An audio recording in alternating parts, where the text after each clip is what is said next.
What is up, guys? Questions for Bush. How do things change, I guess, with the change in head coach for you as the offensive coordinator? Obviously not a huge change from a role standpoint of what the responsibilities are. Just certainly navigating over the last week or two, just the amount of moving parts, if you will. Obviously, Andy means a lot to me and my family, giving me this opportunity and what he's done for this university. So you try to take the emotions out of it as much as you can, certainly for the remainder of these 2 weeks, and then circle back and reflect on things. You've been to a lot of programs, a lot of teams, a lot of different levels and experiences. And you're not going to go into detail about what happened over the last 36 hours, but how would you describe it? Yeah, every season is unique, if you will. And maybe Spencer touched on this. I think we had a breakfast at about 9:30 with recruits, and naturally, about an hour later, start getting hit up by some national media on what's going on. And so I think you reflect on that, you do, and it always starts obviously with the players. It starts with your wife, your kids during these times. Obviously, we sign up for it, but just calming everybody down and understanding there's a plan in place and going from there. You said you were hit up by national media. Was that before or after Jeremiah talked to you? Certainly after, but it's just amazing nowadays. I mean, you guys probably know it more than anybody how fast those things happen. So I think it's just, coming off a big win like that. And I do want to say, I'm super appreciative of our players. And that's a game where certainly there were some distractions. We know offensively that week to go play the way they did is a testament to them. And, coming off that's obviously something hard to deal with. Spencer clarified that he's leaving the offense up to you. Do you think is that any more added freedom or less input than before? Does anything kind of change with that type of communication? Yeah, not really, Jay. I mean, I think the biggest thing is just, again, a lot of those conversations of what the plan is in place of how we're going to win this game. I think Utah State obviously poses a lot of issues, both offensively and defensively. And so just those communications, again, are so critical, which were there when Andy was in place, of just offensive, defensive, special teams, of putting a plan together on how to win the game. Spencer just mentioned that, you guys have heard that Eric might be wanting to come back now. How willing would you be to take him back? I haven't given it a ton of thought yet. I haven't had that conversation with Eric fully. I think it's ultimately going to be his decision, and that being Coach Danielson's and the team's decision. But I think we'll address it if it gets to that point. Spencer said that Ashton, it seems like he's excited and confident towards working back. What have you seen out of Ashton these last couple of weeks as he hasn't been able to play? And do you anticipate him being back out on the field for you guys? Yeah, I think he's working hard to get back. He certainly is. That guy's a football player, so I don't think it matters what the situation is. I think it's tough for him to watch and be on the sidelines, if you will. And so you guys know what I think of him and how I felt about him from the day I got here. And certainly I think it'd be a huge lift for this team. I think it'd be a huge lift for him, for us to get him back. How do you think he played coming in the other day, and just now to not have to worry about looking over to the sideline to see if he's coming in or out every play? How do you expect him to play here down the stretch? Yeah, I expect him to play at an extremely high level. I mean, again, I think I've been pretty candid in saying he has not been in easy positions, and certainly I understand that. But, of my years of doing this and working with quarterbacks, I'm not sure there'll be a guy that I'm more proud of.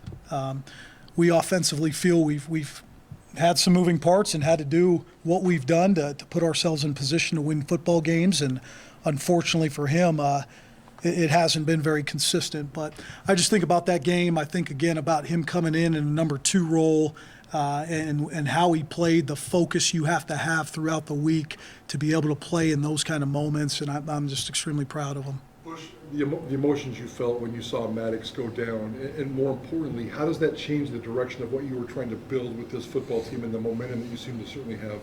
Yeah, I think your heart goes out to a guy like Maddox. Again, I think he had one offer, coming out of high school, which was New Mexico.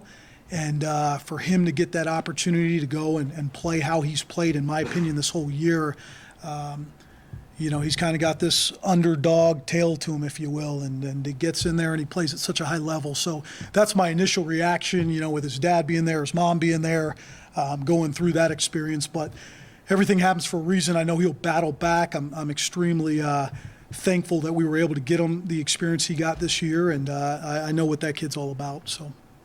How great was it seeing Prince get the production that he got, finally catching those deep balls we've been hearing about so much?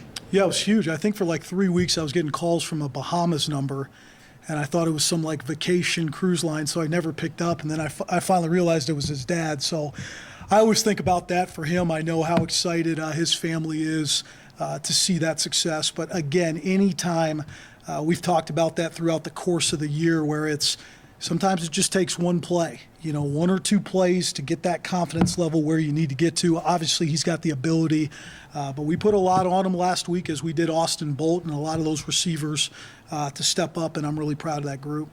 Maybe Austin Bolt, what did you think of it, the way he played, and how cool was that? Awesome. I mean, goosebumps. I think there's the part of the player, and you're with them on the day-to-day, but then there's the person side of it, right? When you go through the injuries he's gone through, we've all kind of been there maybe as athletes where we've sat there and wondered, is this worth it? How's this thing going to go? And so I think for him, certainly just that first play he made on that touchdown, for him to have that experience that he had is just a testament to his hard work. Caden Dudley's kind of impact on your offense. I mean, you saw in that touchdown, Yeah. he goes in motion, 4 guys move, and Yeah. leaves that the deep middle open. And on the Taylor Green touchdown run, I mean, he really blocked his butt off there to help Taylor get into the end zone. But just his overall play, and not even when he touches the ball either. Yeah, I think there's so many guys on this team that are somewhat of unsung heroes, if you will, that at times your role may never be exactly what you want it to be, but when you buy in and you do what's asked of you, your role expands. And I think he's certainly one of those guys. I mean, you look at, again, our running back situation this year. Right now, we think KD's probably the most explosive guy we've got on the offense. And so maybe it starts with going, okay, how are we going to get him a couple touches 3-4 weeks ago to now being a guy we're trying to feature. So, again, it's just a testament to the preparation, regardless of what your situation is, because those plays are made long before the week of the game, if that makes sense. Some of the stuff he's doing, maybe what you envisioned when you had both George and Ashton in terms of some of the motion and stuff that you're doing with him? Yeah, certainly. I mean, I think you always, it's an offensive job to create space, and I think that's, certainly with having the backs we have and having Dudley in there, he allows us to stretch the field both horizontally and vertically, and so that's something we always think about when we're putting a plan together, and he's been a huge asset for us.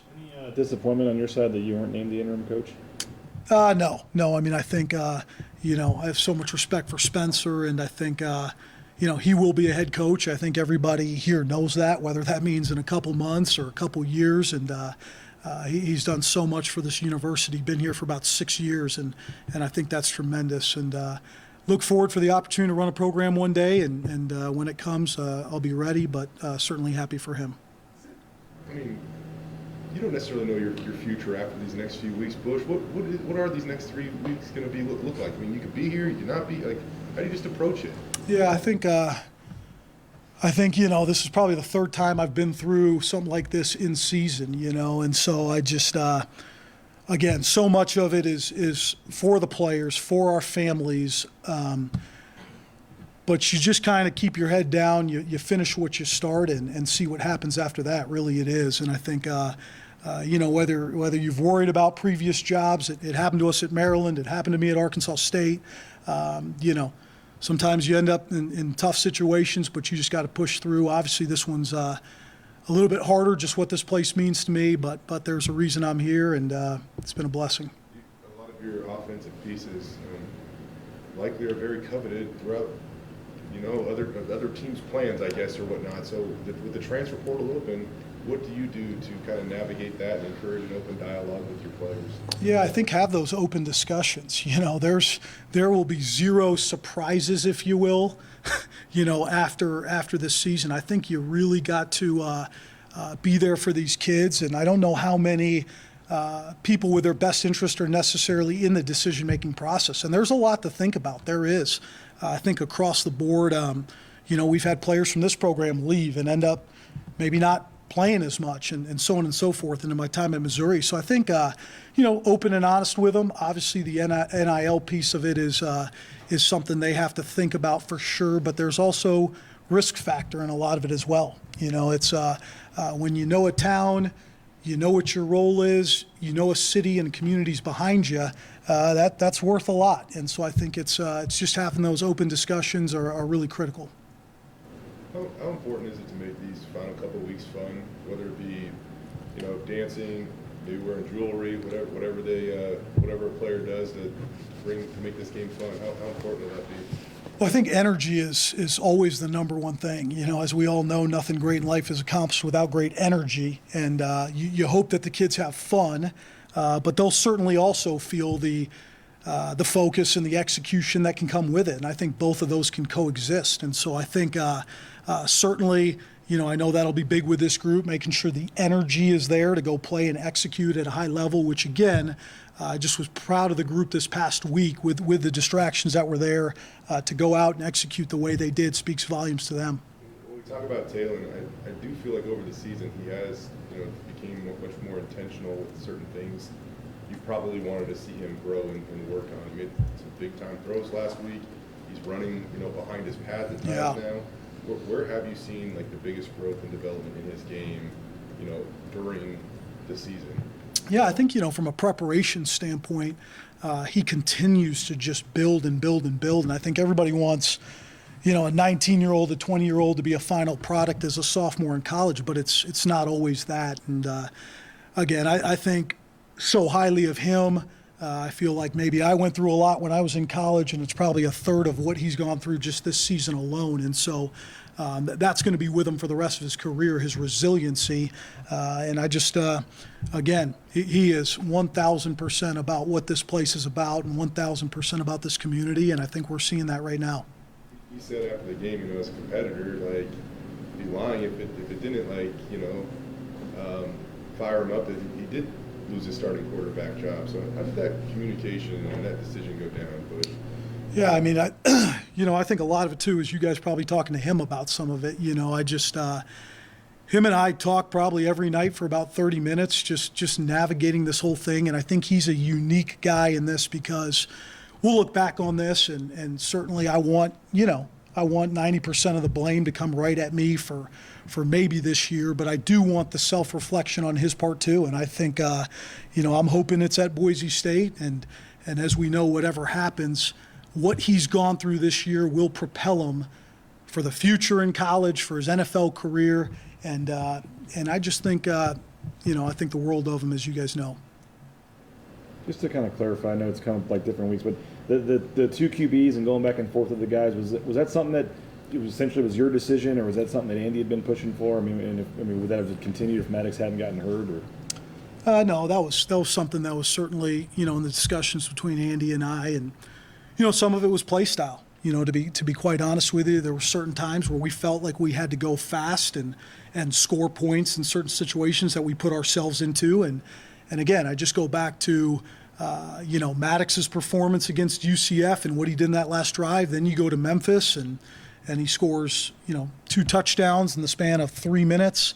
Maddox kind of played himself into that role a little bit, and certainly wasn't ideal. But again, I do look at our consistency in production and think we needed both of those guys to do what we did. Anything else? All right, thank you. Appreciate you guys.